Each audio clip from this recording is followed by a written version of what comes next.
Şimdi efendim, benim ailem, e, babaannem 1883 Saraybosna doğumlu. E, Babam 1900 Saraybosna doğumlu. E, Diğer üç tane daha amcam, bir de halam var. Tabii maalesef hepsi vefat etmiş vaziyette. 1908 senesinde Avusturya Saraybosna'yı ilhak ettiği zaman bu hükümet binasına Avusturya bayrağı çekiliyor. Rahmetli babaannem artık burası bizim vatanımız değil deyip bir müddet sonra işte, Üsküp'e gidiyorlar. Bir buçuk iki sene kadar Üsküp'te ikamet ediyorlar. Yani amcalarım işte babam 1900, biri 1901, en büyüğü de 1909 doğumlu. Böyle çocuklar yani hepsi. Dedem Ömer Bey var. Balkan Harbi çıkınca, tamam mı? Rumeli'nin elden çıkacağı düşüncesiyle, tabii babaannem ve onun gibi düşünenler diyeyim, diyorlar ki bizim artık İstanbul'a, yani Anadolu'ya gelmemiz lazım. Yani düşüncesi. Yani Anadolu'yu Türk'ün ve İslam'ın merkezi olarak yani düşündükleri için oradan Selanik yoluyla, tamam, İzmir'e geliyorlar. İzmir'den işte Bursa'ya intikal ediyorlar. Oradan da İstanbul'a geliyorlar. Tabii bir iddiaya göre 15-20 bin kişi bu şekilde muhaciret eden, muhacir deniyor. Bir müddet Sultanahmet Camii'nin avlusunda, o civarlarda, çadırlarda ikamet ediyorlar. Bilahare bu 1914 senesi olduğunu kabul ediyoruz. Şimdiki Vefa Bozacısı'nın bulunduğu Vefa Caddesi numara 30 veya 38 olabilir. Tamam. Yer olarak tarif edersem orada Atıf Efendi Kütüphanesi var. Atıf Efendi Kütüphanesi'nin karşısındaki bir konağa yerleşiyorlar. Tamam. Yani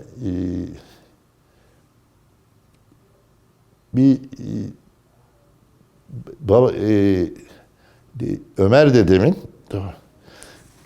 1914 senesinde tabii eski yazıyla, yani Arapça alfabeyle yazılmış nüfus kağıdı var. Onun için yani İstanbul'a gelişlerini biz 1914 gibi kabul ediyoruz. 1937'ye kadar, tamam mı, orada ikamet ediyorlar. Tamam mı?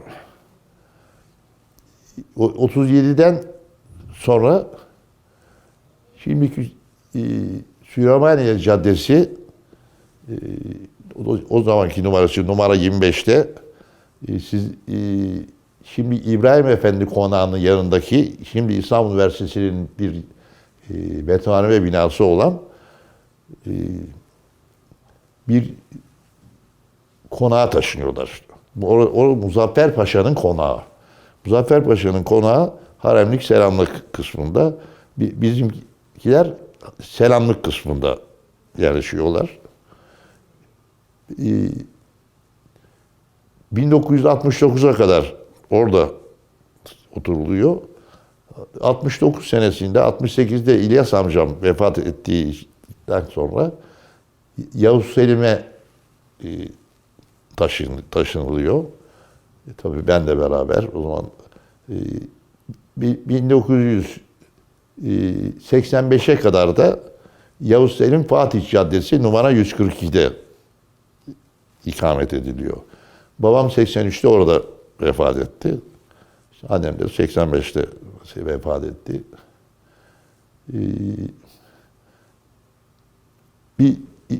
Genel olarak Rumelilerin ve Kıbrıslıların iddia ettiği gibi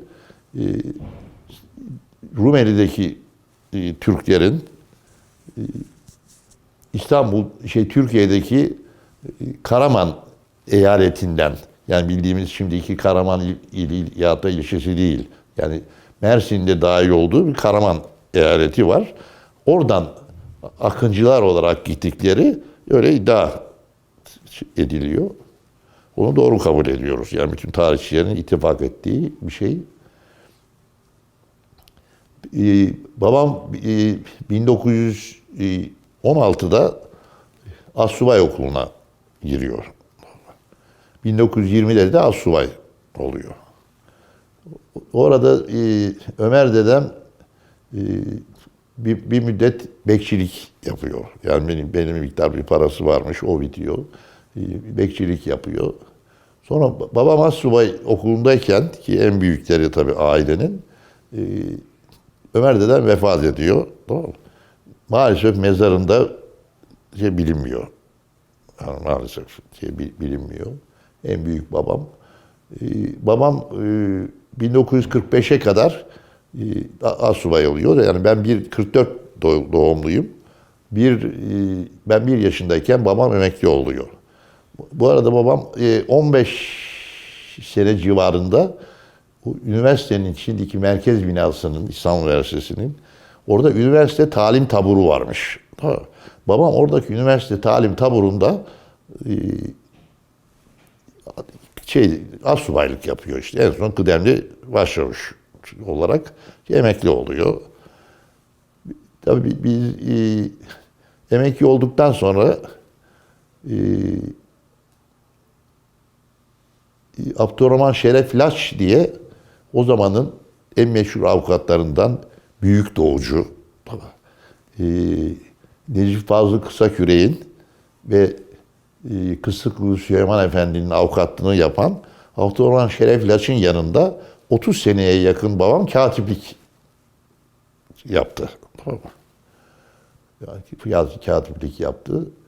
83'te de vefat etti. Ben Süleymaniye Caddesi numara 25, yani İbrahim Efendi konağının olduğu yer, orada bir tabela var, orada yazıyor. Burada bir ortaokul varmış diye. Biz Muzaffer Paşa'nın konağının selamlık kısmında 3 kattı. Arkada bir ahırı vardı. Tamam. Önünde, arkada 2 tane dut ağacı ve incir ağacı vardı. Önünde de bir bahçesi vardı. Tabii ben 6 yaşına kadar olan şeyleri çok az hatırlıyorum. Tamam. Ama biz orada 48'e kadar 13 kişi yaşıyorduk. Sosyolojik olarak hani bilirsiniz, bir ana erkil, baba erkil aile tipi vardır. Bizim ailemiz baba anne erkil bir aile tipiydi. Baba anne mutlak otoriteydi. Tamam mı? İlyas amcam 1932'de Hacer yengemle evlenmiş. Annemle babam da 1938'de evlenmişler. İlyas amcamın 4 tane çocuğu vardı. Biz de abimle beraber 2 kardeş. Tamam. Yani 1928'den 1944'e kadar en ufak benim. 6 tane çocuk. Annem, babam, amcam, yengem, babaannem, 11 kişi. Ömer dedem vefat ettikten sonra babaannem Osman dede diye birisinin evlilik yapmış. Hayal meyal hatırlıyorum o evden cenazesinin çıktığını. O 12. Bir de böyle kimsesiz bir hanım varmış. Biz Zeyno derdik. Sanki dadı gibi, yani öyle da tutacak paramız, öyle bir şeyimiz, imkanımız yok ama yani kimsesiz olduğu için bizim eve almışlar. Hem bize de bir taraftan bakmış. 54'e kadar o evde oturduk. Şimdi maalesef oranın fotoğrafını elde edemedim. Etmeye çalışıyorum şimdi. Ama yerini biliyorum. Orada çekilmiş, önünde fotoğrafım da var. Ama tam İbrahim Efendi konağının yanı. Hatta amcamın kızı, o da kimya yüksek mühendisidir. 36 doğumlu. Şimdi halen sağ kendisi. Ailemizin en büyüğü. Orada orta 1 ve orta 2'yi orada okumuş. Sonra orası yanmış. Ben yandığını hatırlamıyorum. Yani Belki 2-3 yaşındaydım yani bilmiyorum. Ya hatırlamıyorum. Sonra Osman dede vefat etti, 48'de vefat etti. İşte Zeyno vefat etti. Neticede 11 kişi kaldık. Yani evin düzeni babaanne mutlak otorite. Tamam.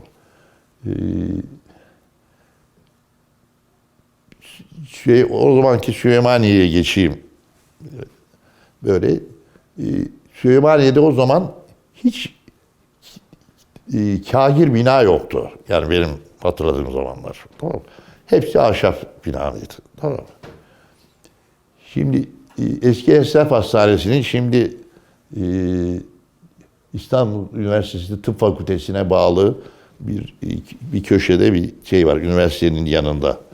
Eski Takvimhane Caddesi'dir. Yani üniversitenin yan duvarında olan. Orada 2 tane bahçe içinde köşk vardı. 2 katlı. Bunlar kâgirdi yalnız. Bir tanesinde o zamanın Türkiye'nin sayılı zenginlerinden Necip Akar otururdu. Bu radyolinin diş macunu bir de Profoy'un sahibiydi. Tamam mı? Bir onda araba vardı. Tamam mı? Bir de onun kızı vardı. Onu tam ben hatırlayamıyorum. Amcamın kızı daha iyi hatırlıyor. Onun da bıyık bir arabası varmış. Böyle. Sonra orası yıkıldı. Yani istimlak edildi. Oraya Esnaf Hastanesi Sultanahmet'ten taşındı, geldi. Ben Esnaf Hastanesi'nin yapıldığını hatırlıyorum. Tam o köşenin karşısındaki evdir de. Süleyman Caddesi numara 25. Annemin de gelin geldiği ev orası. Onun İbrahim Efendi konağının hemen onun yanında Aydınların konağı dediğimiz bir aile, yaşlı bir aile otururdu. Böyle bahçe içinde yani büyük bir şey. Oradan Bozdoğan Kemerine doğru iner. Tamam. Bu tarafa geldiğimiz zaman orada Cafer Bey'in konağı diye bir köşede bir konak vardı. Şimdi tabii hepsi kâgir oldu. Mesela o Cafer Bey'in kâgir olduktan sonraki konağında o zamanki Eminönü Kaymakamı Yusuf Ziya Önder oturuyordu. Sonradan senatör filan da yaptı. Vali, eski valilik yapan bir zattı. Kızı da benim arkadaşımdı. Böyle. O yanındaki Ermaruf Sokağa girdiğimiz zaman orada bir arkadaşımızın babası vardı. Abdülhalim Akkul diye. Böyle mütedeyyin, namazında, niyazında bir insandı. O biz çocuktuk. Hep bize Gazali'nin böyle ufak ufak risale şeklinde kitaplarını verirdi. Yani çocukluk ya da liseye gittiğimiz zamanlar diyeyim. Onları verirdi. Ayşe Kadın Hamam Sokağı sola dönersek tam onun karşısında bu Bahariye Mensuat'ın sahibi Topbaş ailesi ki bana göre İslami kesimin en değerli ailelerinden biridir. Onların damadı Nazif Çelebi otururdu. Tamam mı? Nazif Çelebi Anıtlar Kurulu'nun ve İlim Yayma Cemiyeti'nin kurucularındandır. Tamam mı? Babamın da çok yakın arkadaşıydı. Tamam mı? Bir Nazif Bey'in o zaman hem tekstil işi vardı hem bir uçak şirketi, bir uçak şirketi gibi uçağı yoktu da vardı. Bir de Nazif amcanın, ben amca diyordum ama Nazif amcanın bir arabası vardı. Başka araba yoktu Süleymaniye'de. Onun biraz aşağısında tamam, yani Ayşe Tamam Sokağı'nın köşesinde sonradan cerrahi şeyhi olan tamam mı? Hacı Muzaffer Ozağ'ın evi vardı. Tamam mı? Kendisi Sahaflar Şeyhi bilinir. Muzaffer Hoca'yla babam da arkadaşıydı. Tamam mı? Onun hanımıyla babaannem iyi görüşürdü. Yani Muzaffer Hoca'yı ben oradan tanıyorum babamdan dolayı. Bu Nazif Çelebi ile ilgili bir husus daha aklıma geldi. Biz 1969'da Yavuz Selim'e gidince bir gün Eminönü'nde bir müddet sonra Nazif amcayla karşılaştık. Tabii ben onun eline öpüyorum. e, dedi ki Abbas Efendi'ye çok kızıyorum dedi. Babam Abbas Hilmi Erhan. Tamam, onlar öyle diyordu. Çok kızıyorum dedi. Niye Nasuh amca dedim. Benim 40 senelik dedi Süleymaniye Camii'nde sabah namazı arkadaşım dedi. Arkadaşım dedi. Beni terk etti gitti. Buradaki ne güzel yatırlar var. Onları terk etti gitti dedi. Diye bana böyle bir sitemde bulunmuştu. Ben de babama ilettim. Aşık Adım Hamam Sokağı'ndan bittiği yerden Kirazlı Meclis Sokak başlar. Tamam mı? Kirazlı Meclis, biz 1954'te Kirazlı Meclis Sokak, yani o fotoğraflarını size takdim ettiğim ya da edeceğim. Orada 54 ile 69 senesinde o konağın en üst katında oturduk. Orta katta mal sahipleri otururdu. 5 odalı bir konaklı. Tabii orada 11 kişiydik yine. Yani tam kadro. Zaman zaman Kirazlı Mescid Camii'ne de giderdi. Amcam daha çok giderdi. Babam da giderdi. Ama babam daha çok Süleymaniye Camii'ni tercih ederdi. Kirazlı Meclis Sokak'ta bir hatıra olarak söylemem icap ediyor. Seyhan Talebe Yurdu vardı. Ben o zaman 13-14 yaşındaydım. Kadir Mısıroğlu o yurdun müdürüydü. Ve orada bir bayram dolayısıyla Necip Fazıl Kısakürek Üstad'ı oraya davet ettiler.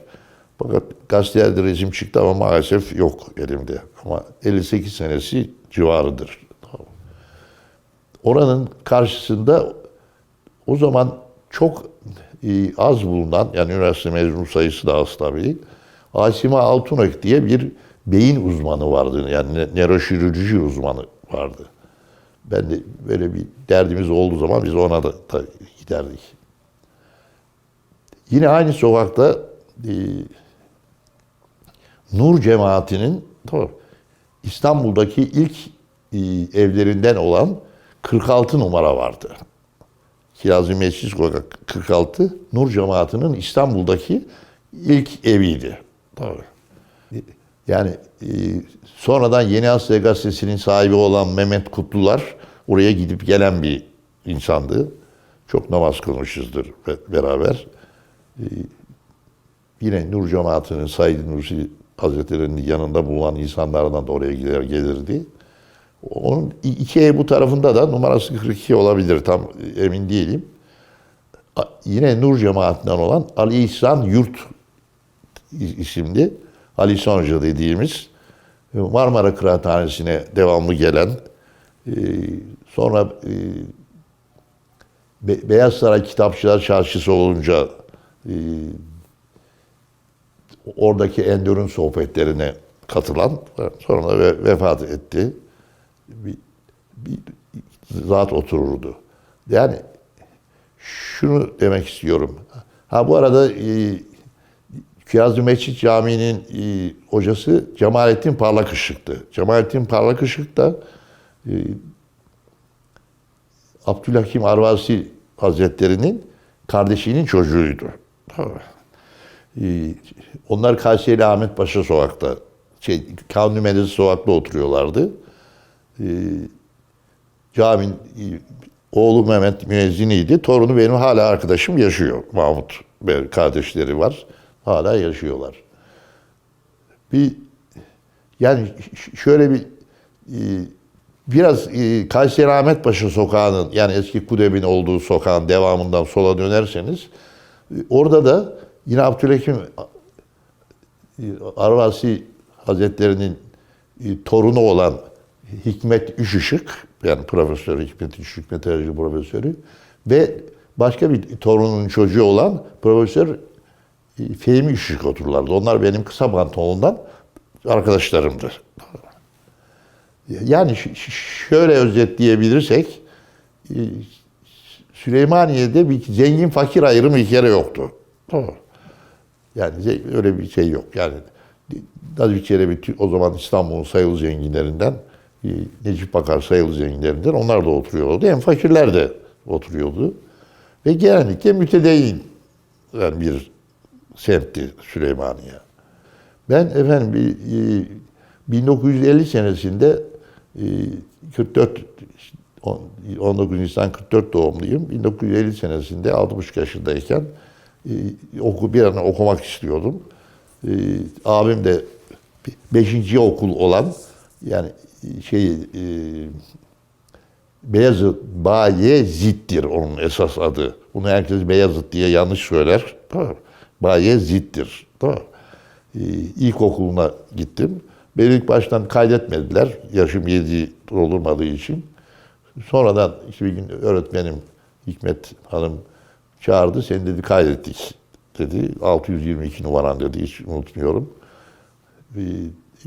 İlkokulu orada bitirdim. O okulun önünde çekilmiş yani muhtelif resimlerim var. Yani bu arada okuma bayramında şiir okurken bir resmim var. 1954 senesinde Beyazıt Meydanı'nda 23 Nisan töreninde ki bir resmim var. Tabii ben Beyazıt Meydanı'nın havuzlu halini hatırlıyorum tabii biliyorum. Maalesef Demokrat Halk Parti zamanında o meydan bir bozuldu. Herkes bir şeyler yapmaya kalktı. Onunla ilgili çeşitli doktora tezleri filan da var. Şimdiki belediye de yaptı ama gittim baktım. O eski Beyazıt Meydanı maalesef yok. Maalesef yok. Yani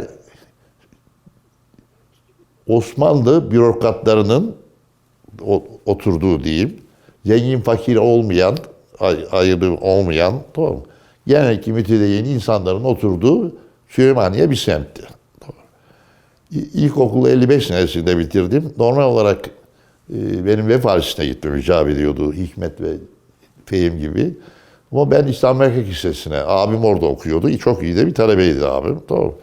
Abimin vasıtasıyla, o bir felsefe hocasına söylüyor. Beni İslam Erkek Lisesi'ne 55'te gitmeye başladım. Belki detay olabilir yani. Babam eskiden İstanbul Adliyesi Büyük Postane'yi karşınıza alın. Şimdiki Büyük Postane'yi. Onun sol tarafı İstanbul Adliyesi'ydi. Bundan dolayı Abdurrahman Şeref amcanın, Laçın, yani ben hemen ona kendisine amca diye hitap ediyordum. Onun yazıhanesi Çakmakçılar Yokuşu'nda Sabri Sefa Han'daydı. Tamam mı? Sonra Atalar Mağazası'na yani Büyük Postane'ye yakın olan cadde üzerinde Garanti Han'a geçti. Ben ilkokuldayken, işte 3. 4. 5. sınıftayken öğlenleyin eve gelir yemek yerdim. Oradan babama yemek getirirdim. Çebertası içinde. O bir ispit ocağında babam kendisi ısıtıyordu. Sonra İslam Merkezi'ne geçince ve şimdiki Sultanahmet'teki adliye binası, şimdi zannediyorum Milli Eğitim olarak kullanılıyormuş. Sultanahmet Meydanı'nın hemen arkasındaki. Orası yapıldı. O zaman şimdiki Türk Ocağı'nın karşısında yani Babali Caddesi'nin başındaki Köşehan'a taşındı. Ben de İslam Erkek Lisesi'nde Cağaloğlu'nda öğlenleri işte çıkar babama gelirdim. Babam getirirdi. Orada öğle yemeğini orada yerdim. Lisede vasatın üzerinde bir talebeydim. Ya 6 senede bitirdim liseyi. 2 defa ikmale kaldım. Şöyle diyeyim, lise 61 mezunuyum İslam Erkek Lisesi'nden. Sarı Siyah'la iftihar ederim. 151 edebiyat ve fen talebesinden 15 kişi Haziran'da bitirdi. Yani o zaman bitirme imtihanları vardı, olgunluk imtihanı gibi. O 15 kişiden biri de bendim efendim. Tamam. Sonra o zaman merkezi sistem yoktu. Ben belki amca kızının tesiriyle tabii Türkiye'nin yeni sanayileşmeye bir başladığı zaman olduğu için mühendislikler çok cazipti. Ya abim inşaat mühendisliğine gitti Teknik Üniversiteden 62 mezunudur. 57-62. Ben de kimya mühendisliğine girdim. Makine mühendisliği imtihana girdim. Kazanamadım orayı. Sonra kimya, o zaman Fen Fakültesi kimya bölümüydü. 64 senesinde Fen Fakültesi'den ayrıldı. Kimya Fakültesi haline geldi. Şimdi Su Ürünleri Fakültesi diye bu tam köşedeki bir binadır. Orası kimya mühendisliğine girdim. Tamam mı? 1966 senesinde o zamanki siyasi görüşüme uygun olarak devlet idaresini de bulunmak için bir sosyal bilim yapayım diye İstanbul Üniversitesi Gazetecilik Enstitüsü'ne girdim. Yani normal lise talebeleri gibi merkezi sistem başlamıştı. Zannediyorum 64'te başladı yanılmıyorsam. Girdim, gazeteciliği kazandım. Orada Gazetecilik Enstitüsü'nü 1971'de yedek subayken bitirdim. Yani o 2 senelikti. Şimdi İletişim Fakültesi oldu. Tamam mı? İletişim Fakültesi oldu. Beyazıt İlkokulu'da temin bahsettim. Ya, olan yer bir ara Hasan Ali Yücel Enstitüsü oldu. Şimdi Mimarlık Fakültesi. Da bana çok ufak bir şey geliyor şimdi. Halbuki o zaman çok büyük bir okul gibi şey geliyordu. Bu arada tabii siyasi şey katiyen söylemek istemiyorum. Kimya yüksek mühendisliğini 61'de girip tamam, 69 Şubat'ında bitirdim. Yani 7,5 senede bitirdim. Yani 15 sene sürdü diyeyim. Ayrı bir konu olan Marmara Kıraathanesi'ne 61'in sonunda gitmeye başladım. Marmara Kıraathanesi benim için en az kimya mühendisliği kadar önemli olan bir yerdir. Çünkü oranın en iyi ufağı bendim. Yani düşün 17 yaşında gittim oraya. Tamam. Bendim. Ama 60 yaşındaki profesörlerin yanında bulundum. Tamam. Şöyle bir kısa bir şey geçeyim. O zaman işte 62-63'te filan sonra hepsi profesör olan, şimdi rahmetli Rahman'a kavuşan Erol Güngör, Mehmet Genç, tamam. Mehmet Genç profesör olmadı da Mehmet Eröz ve Mehmet Çavuşoğlu benim için idoldüler. Tamam. Benim için idoldüler. Ta hiçbir politikaya girmedi onlar. İşte vefat etti. Erol abi bana göre son 100 senenin yani 100 tane münevverinden biridir. Yani. Bu arada yine kendimle ilgili anlatacağım. Nurettin Topçu'nun yeğeni Tuncel Engin Ertan da lise arkadaşımdı. Nurettin Topçu'yu ve ailesini tanımak nasip oldu. Vefatına kadar Nurettin Topçu'nun da tabii hareketçi değilim ama hep çok yakın temasım oldu. Yani talebe hareketlerinin ilk başlardan acemi olarak yani Mimar Sinan'ın hani ustalık, kalfalık dönemi var ya, ilk başlardan tabii daha yaşımdaydı, acemi olarak bulundum. İstanbul Üniversitesi Talebe Birliği, Milli Türk Talebe Birliği, işte Rasim Cinisi'nin seçilmesi, sonra İsmail Kahraman'ın seçilmesi ve İsmail Kahraman'ın başkanlığı bıraktığı 28 Nisan 1969'daki Kayseri Kongresi'nde bir siyasi partinin adayı olaraktan çıktım ve kongre başkanı, genel kurul başkanı oldum. Rakibim de yani kasten küçülmek gibi öyle bir haddim değil. O zaman asistan olan Sayın Tahir Altıkulaş'tı. Tamam. Böyle 3,5 aylıkta bir Milli Türk Talebe Birliği'nin geçici başkanlık dönemim var. Marmara Kıraathanesi tam Beyazıt Meydanı'nda, şimdi Simkeşhane'yi bilirsiniz. Simkeşhane'den Beyaz Saray'a doğru giderken ortalıklarda bir yerde o kitapları alırsanız orada fotoğrafları var. Yani, orada fotoğrafları var. Ama dediğim gibi benim yani üniversiteyi 7,5 senede bitirmem bir kayıptır neticede 2,5 sene bir kayıp ama ben Marmara'da edindiğim çevreyle ve bilgi birikimiyle yani o 2,5 seneyi hiçbir zaman kayıp olarak kabul etmiyorum. Yani Süleymaniye'de biz aileler o zamanlar tabii semt pazarları yoktu. Sadece şimdi Kadınlar Pazarı denen, şimdi Fatih'te kurulan ama o zamanlar küçük pazarda kurulan, tamam mı? Biz her pazar evin mali işlerine babam bakardı. Tamam mı? Oradan böyle sepetlerimiz vardı. Tamam mı? Sepetlerle gider haftalık sebze, meyve ihtiyaçlarımızı oradan alırdı. Her pazar alışveriş, yani yalnız biz değil, yani bizim gibi çok aileler gider o Kadınlar Pazarı'ndan alışveriş yaparlardı. Daha dayanıklı olan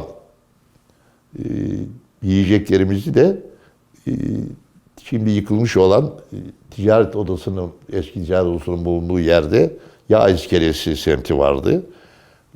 Oradan mesela tenekeyle kavurma alırdık. Tenekeyle pekmez alırdık. Tenekeyle fındık özü, yani bulamaç tabir ediyorduk. Onu ekmeğin üzerine sürer yerdik. Böyle ama tenekeyle alıyorduk hep. Yani evin patates, soğan, o tür ihtiyaçları tabii çuvalla alınıyordu. Tabii İstanbul'da Süleymaniye semtinde apartmanlar sonradan yapılmaya başlandı ama kalorifer yoktu. Tamam. Şimdiki Unkapanı Köprüsü'nün karşınıza alırsanız sol tarafında, yani Fener'e doğru giden tarafta, orada kömür iskelesi vardı. Tamam. Yani millet taş kömürünü, yani mavnalarla ya gemilerle gelir, o yığılır. Her biri 500 kiloluk alan, mesela biz 2,5 ton kömür yakardık evde. İşte o eve kadar işte 5 araba gelir. İşte biz de çocukluk, babam götürürdü yani çalınmasın, bir şey olmasın diye. Bir istikaka yani bağlıydı. Tamam. Yani yakın ihtiyacımızı da, ısınma ihtiyacımızı da kömürle karşılardık. Bir de Rumeli kökenli olduğumuz için böreğe karşı böreği çok severdik. Yani tabii, bilirsiniz. Ben çok küçükken o evin, o Muzaffer Paşa'nın konağının ahır dediğim kısmında annemler yufkayı kendileri açarlardı, annemle yengem. Tamam. Sonra saçta pişirilirdi. Tamam. Sonra bir müddet sonra tabii onlar da yaşlanmaya başladılar. Annem 13 doğumluydu. Başlayınca bu sefer hazır yufka alınmaya başlandı. Tamam. Sonra da fırına götürülmeye başlandı. Tamam. Yani, ama her pazar mutlaka olurdu, börek olurdu. Balık zamanında, o zaman İstanbul'da balık çoktu. Tamam mı? Ben babamın 2 tane böyle palamut veya torik böyle ellerinde, yani çifti 1 liraya satılıyor, gelir. O da pazar günleri genellikle yapılırdı. Bir tepsi içinde işte domatesle, biberle, tamam, öyle bir şeyle 11 kişi doyardık yani neticede. Tabii o zaman İstanbul'a bu dediğim senelerde Anadolu'dan göç yeni başlamıştı. Ben bizim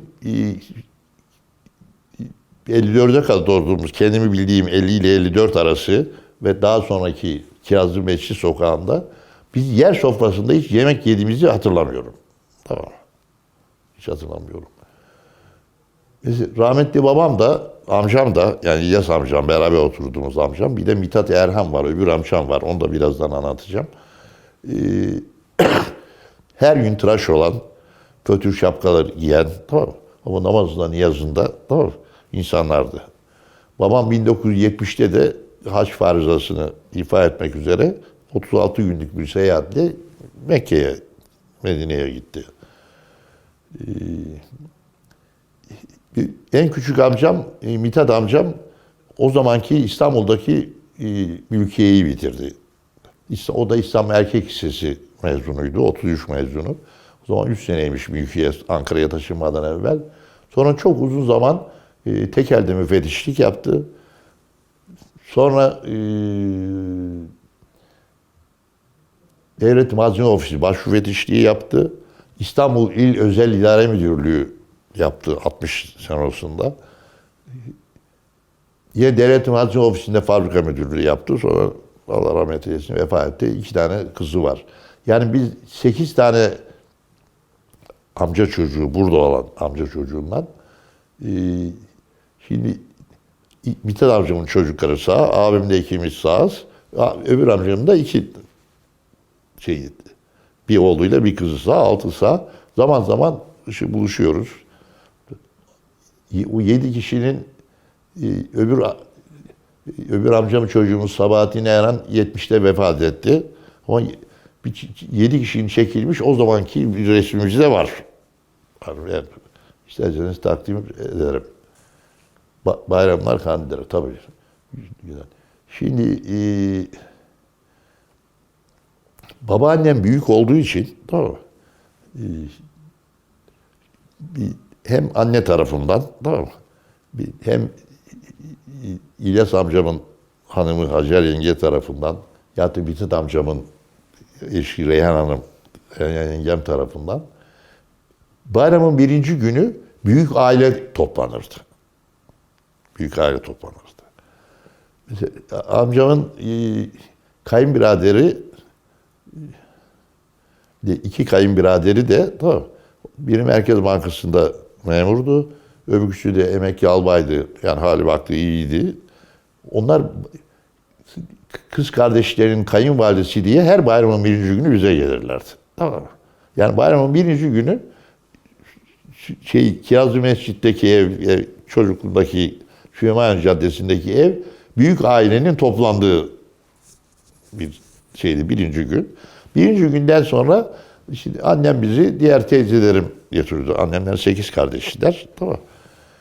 Anne tarafım da benim tamamen hep hocadır. Tamam.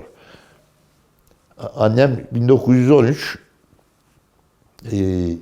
Pendik'in Dolayaba köyü. Şimdi Veli Baba Mahallesi olmuş. Taşlıbayır'ın arkasında. Dedem oranın hocasıymış. Tamam. Dedem onun hocasıymış. Annem orada doğmuş 1913'te. Annem de şunu hatırlar mesela. O Rafet Paşa İstanbul'u geldiği zaman annemler işte giyindiriyorlar ilkokul talebesi. 3 seneymiş o zaman ilkokul. Kartal'a götürüyorlar Rafet Paşa'yı alkışlamak üzere. Tabii dayımlar Rum çetelerine karşı köyü korurlarmış. Anne tarafım da Rumeli. Yani yine onlar da hep Saraybosna'dan gelme. Annem İstanbul doğumlu ama. Bu arada bir Vehbi dayım vardı. Allah rahmet eylesin. Vehbi dayım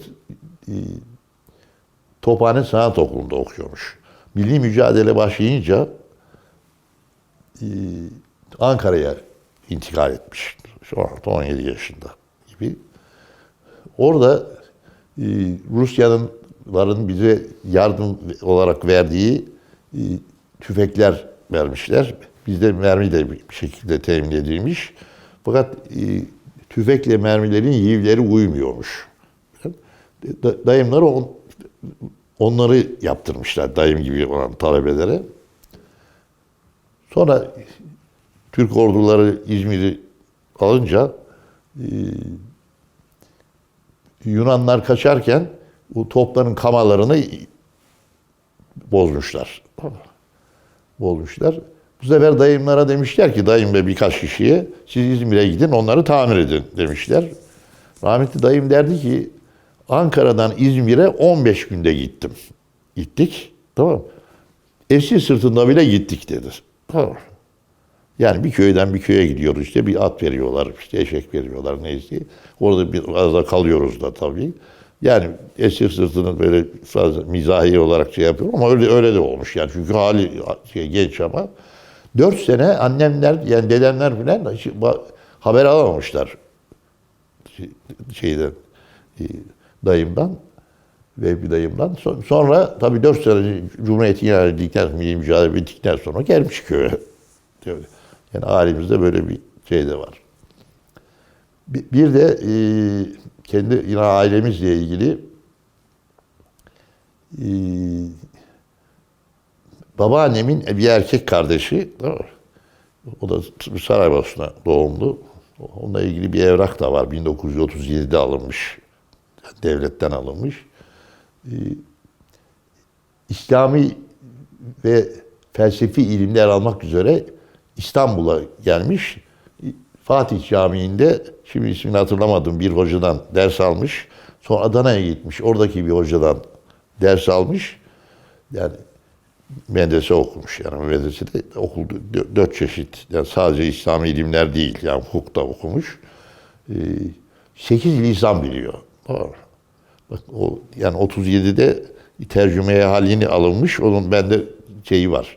Aslında aynıdır diye fotokopisi var. Sonra ilk önce Selanik Civan'da bir yere hakim olarak tayin olmuş. Sonra Balkan Harbi çıkınca bu sefer Ege'de bir yere tayin olmuş. Sonra da vefat etmiş. Yani. Allah rahmet eylesin. O da bana göre bizim ailemizin şeyi, medarı, iftarı diyeyim. Şey. Vallahi çocukluğumuzda tabii hep erkek çocukların çoğu gibi top oynardık. Tabii. O top işte ya ufak yerler top olurdu ya da kağıt bezden top olurdu. Kaşık oynardık. Beş taş oynardık. Böyle dama oynardık mesela. Dama oynardık. Yani bizim pek oyunlar, abimle benim pek ilişkim yoktu. Biz biraz okumaya meraklıydık. Öyle diyeyim. Evet. Tabii yani o şöyle diyeyim. Ben İstanbul Erkek Lisesi'ne gitmeye 55'te başladığım zaman sabahleyin evden çıkıyorum. 8-10 geçe falan. O Beyaz İlkokulu'nun karşısındaki kapıdan, yani şimdi Mimarlık Fakültesi olan kapıdan birkaç arkadaşımız daha vardı İstanbul Kız Lisesi'ne giden. Şimdi Kız Lisesi kapandı. Çağlı Anadolu Lisesi oldu. Oradan üniversitenin ana kapısından çıkardık. Sahaflar Çarşısı'ndan, Sahaflar Çarşısı vardı o zaman. Sahaflar Çarşısı'ndan geçer. Kapalı Çarşı'nın ana caddesi Kalpakçılar Caddesi'dir. O Kalpakçılar Caddesi'nin kapısı 8.30'da açılırdı. Orada 2-3 dakika işte bekleriz, böyle bir şey yaparız. Oradan ana caddeden çıkar. Nur Osmaniye Camii'nin içinden Babali Caddesi'ne doğru, Nur Osmaniye Caddesi'ne doğru gider. O da Kız Lisesi'ne onlar sağa saparlardı. Ben de İstanbul Erkek Lisesi'ne giderdim. Beyaz Meydanı ile ilgili bir hatıramı daha anlatayım. 10 Nisan 1950'de Maraşal Fevzi Çakmak vefat ediyor. Ben bilmiyorum tabii. Yani Fevzi Çakmak'ın cenazesi Beyazıt Camii'nden kalkıyor. Rahmetli Hacer yengem, ki yarı annem sayılır. Yani amcam da yarı babam sayılır. Tabii onların çocukları içinde bizim annemiz babamız aynı şey. Aynı evde büyüdük çünkü. Tam şimdiki rektörlük binasının yanında, bu tarafta da işte askeri tıbbiye vardı. Şimdi eczacılık okulu yanılmıyorsam. Onun önünde beni sırtına aldı. Tamam, onu iyi hatırlıyorum. Meydanı göreyim diye. Tamam. Bütün meydan insan kafası dolu. Sadece Maraşal Fevzi Çakmak'ın tabutu gözüküyor. Tamam. Tabutu gözüküyor. Bugüne gelen bir şeyi de anlatayım müsaade ederseniz. Babaannem 1963'de vefat etti. Eyüp mezarlığına defne oldu. O Pierre Loti'ye yakın, yani bir yerde 100 metre mesafede bir yerde. Sonra 83'te babam vefat etti. Onu da oraya defnettik. 85'te babam vefat edince Beylettin'de alan benim arkadaşımdı. Yani abimdi. Onun vasıtasıyla babamın 2 mezar yanında bir yer buldular. Tabii. Yoksa gömmek çok zor bir şey. Ben annemin babamın mezarlarını tabii pandemi dolayısıyla biraz aksadı. Yani rahatsızlığım dolayısıyla da gittiğim zaman bir şekilde arabayla çıkarım. Ama aşağı yürüyerek inerim. Çünkü yürüyerek inerken Maraşal Fevzi Çakmak'ın yanında Küçük Hüseyin Efendi'nin, onların önünde Necip Fazıl Kısaküre'nin ve Cemalettin Parlakışık'ın mezarlarını biraz daha aşağı indiğim zaman da Esat Coşan'ın mezarını mutlaka ziyaret ederim. Bunu da ilave olarak söylemiş olayım. Efendim üniversite bittikten sonra işte Ankara'da yaptım yedek subaylığımı. Akaryakıt Dairesi'nde Milli Savunma Bakanlığı'nın geldik iş arıyoruz tabii bir taraftan. İlk işim Kartal'da bakalit tozu imal etmek isteyen daha doğrusu bir de plastik pancur imal eden Kayserili bir müteşebbislerin yanında bir vasıtayla gittim. Ben oraya inşaat halindeyken gittim. 2000 metrekarelik bir alanda. O zaman bakalit biliyorsunuz mutfak eşyalarında, elektrik malzemelerinde kullanılıyor. Bir derbi yapıyordu. Tamam. Derbiden başka yapan da yoktu. İhtiyaç da vardı. Yurt dışından ithal oluyordu. Biraz tabii orada benim mühendislik okulum o Kartal'daki fabrikadır. Değil mi? Onun adı Arkim AŞ'ydi. İsmi de böyle Arayıcılar Kimya diye böyle olmuştuk. Ben 2 sene Yavuz Selim'den Kartal'a işte araba vapuruna minibüsle gittim. Sonra 73 senesi olabilir, tam senesini hatırlamıyorum. Babama dedim ki baba dedim yani zor oluyor. Fabrikada çalışma başladı. Yani zaman erken gitmek icap ediyor. Sonra bir müddet Erenköy'de oturdum efendim. 3 veya 4 sene Erenköy'de oturdum. Gerçi araba gelip alıyordu beni, götürüyordu fabrikaya, getiriyordu. Tamam. Sonradan 76 senesinde yine bir 61 senesinden arkadaşım olan, sonra ticaret odası başkanı olan Niyazi Adıgüzel'le münasebetimiz devam ediyordu. O dokumacılara bir araya getirip Dokusan diye bir firma kurmuştu. Sonra Dokusan'a geldim iş hayatında şimdi. Yani Niyazi Adıgüzel yönetim kurulu başkanı, ben de genel müdürdüm. Yani ikinci insandım. Hem arkadaşlık tabii hem de iş hayatı. Yani o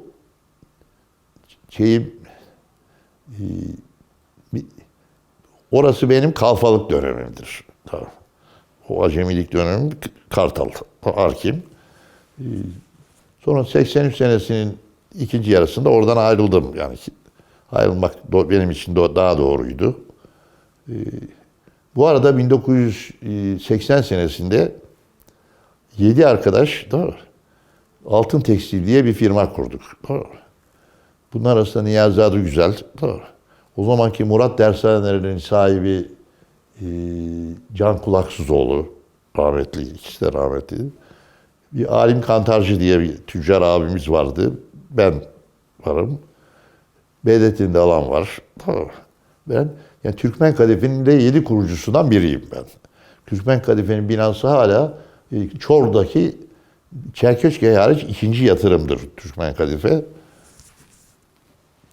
52 haftanın 49'unda Çorlu'ya gittim. Gittik daha doğrusu Niyazi ile beraber gittik ve kadife imal eden bir tesis kurduk. Yani hem Dokusan'da hem Türkmen'de, yani benim de Niyazi Adıgüzel tabii başta santimetre karesinde alnımın teri vardır diyeyim. Evet yani sonra ayrıldım. Sonra kendim Merter'de bir tekstil üzerine bir iş kurdum. Sonra onu 99'da kapattım. Tamam. Ondan sonra emekli hayatı yaşıyorum. Yani gençliğimde yani o zaman yani şöyle diyeyim, bir kere bir sinema kültürü vardı. Tamam mı? Şehzadebaşı'nda 5 tane sinema vardı. Tamam mı? O sinemalarda 3 film, 4 film oynardı. Biz çocuktuk, oraya onlara gitmeye korkardık. Tamam mı? Böyle 3-4 film oynuyor. Biraz gelenlerin seviyesi de yani çok bizim ailemize uygun değil diyeyim. Korkardık. Bizim gittiğimiz sinemalar Çembertaş'taki sonradan Fırat Kültür Merkezi olan Çembertaş Sineması. Tamam. Marmara Sineması, Azak Sineması, tamam. Bulvar Sineması, Aksaray'daki. Bir de Şehzadebaşı'nda Yeni Sinema diye bir sinema açıldı. Biz oraya gidiyorduk. Tiyatro olarak da sinema olarak da bir de tabii o zaman Beyoğlu'na çıkmak ayrı bir olaydı. Tamam mı? Yani Beyoğlu'na insanlar çıkarken kıyafetlerini değiştirirlerdi. Tamam mı? Kıyafetlerini değiştirirlerdi. Yani işte Yeni Melek Sineması, Atlak Sineması tamam mı? Gibi o sinemalara, onlara da gidiyorduk. Tamam mı? Gidiyorduk. Ama yani Beyoğlu o zaman Beyoğlu'ydu tabii. Yani hep aklıma rahmetli Peyami Sefa'nın Fatih Harbiye romanı gelir. Tamam mı? Yani bilmiyorum okudunuz mu onu. Fatih Harbiye o zaman cariydi. Tamam mı? Cariydi. Şimdi öyle bir husus yok. Tabii yine ben ve benim gibi düşünenlere göre çocukların yetişme tarzı gibi ki herkes okuyacak diye bir şey yoktu. Ya bizim mahallede mesela 25 arkadaş varsak biz 3-4 kişi okuduk. Yani ilkokulu bitiren, okuyamayan gider bir işe çalışırdı. Ve Türkiye'nin hala ihtiyacı olan ara eleman o zaman vardı. Değil mi? Türkiye'de yeni sanayileşmeye, yani atölyeleşmeye, sanayileşmeye başlıyordu.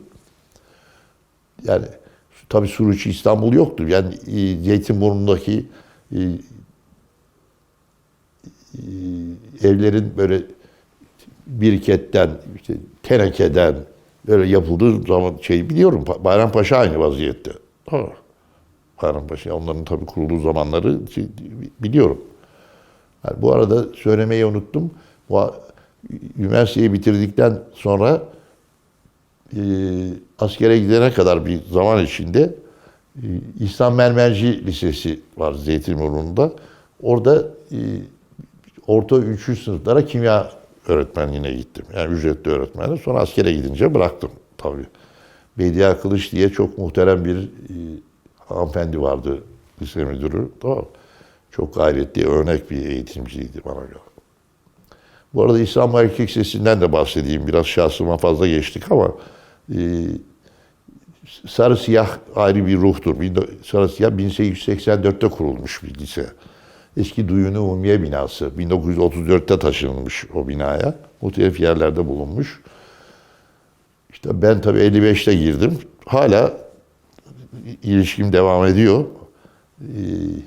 1982'de o zaman İstanbulspor profesyonel futbol takımı 2. ligdeydi. Orada başkan oldum. Tamam. Ve İstanbulspor'la ilişkim hala devam ediyor. Yani 40 sene geçti aradan. Bu arada bir İstanbul Erkek Lisesi'nden Eğitim Vakfı var. O Eğitim Vakfı'nda da mütevelliyim. Yani 116 tane İstanbul Erkek Lisesi var. Bir de benim. Yani benim için sarı siyah. Bu kimya mühendisliği rozeti takmadım efendim. Hep bu rozeti taktım. Tamam.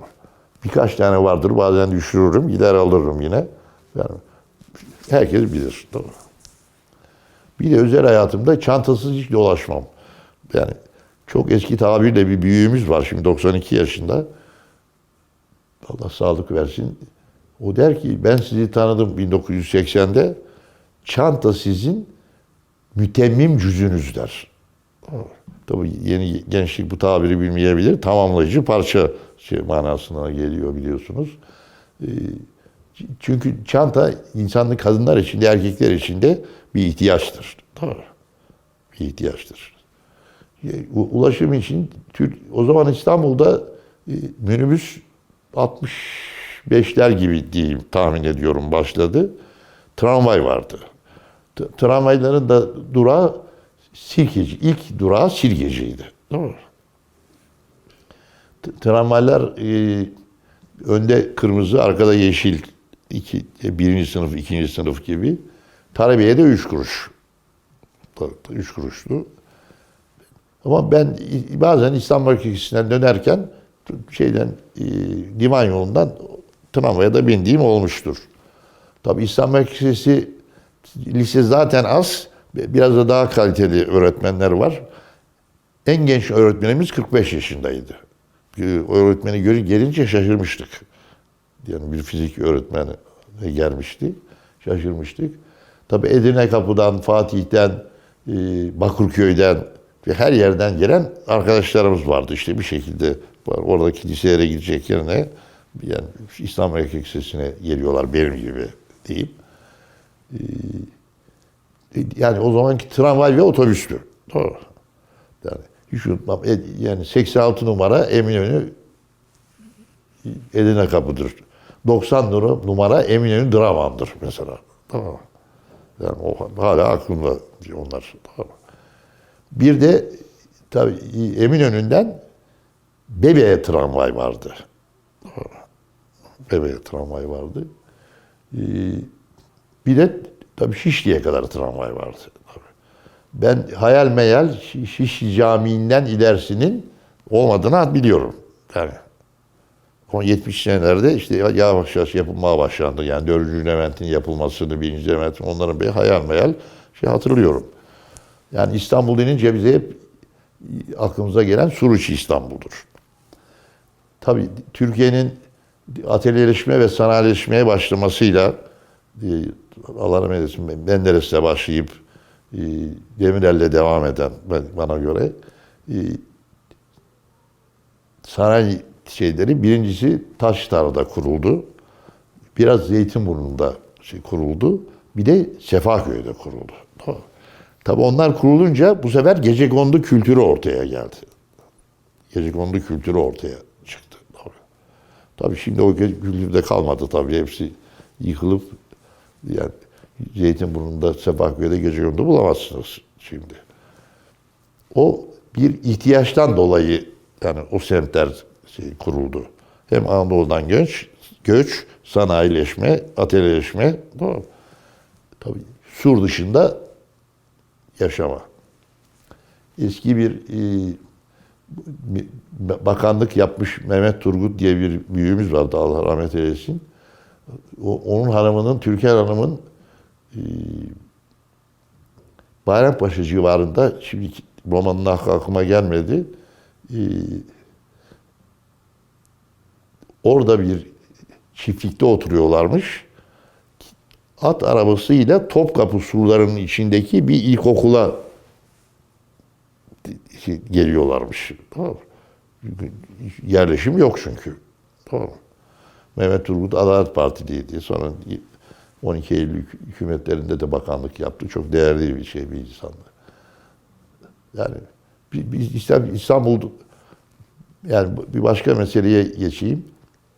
Bu turizm meselesi, yani Türkiye'nin önemli meselelerinden bir tanesi.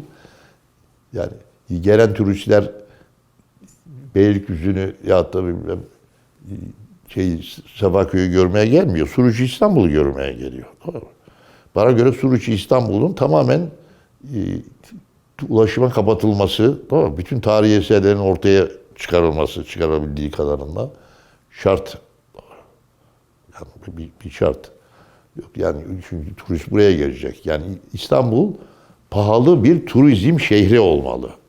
Turizm ve ticaret tabii. Yani turizm yanında ticaret. Belki finans yani onunla beraber. Ama imalat olmamalı İstanbul'da. Bir de maalesef İstanbul'un kurtuluşu, fetih hep törenleri yapılıyor. Orada usulen bir tören yapılıyor.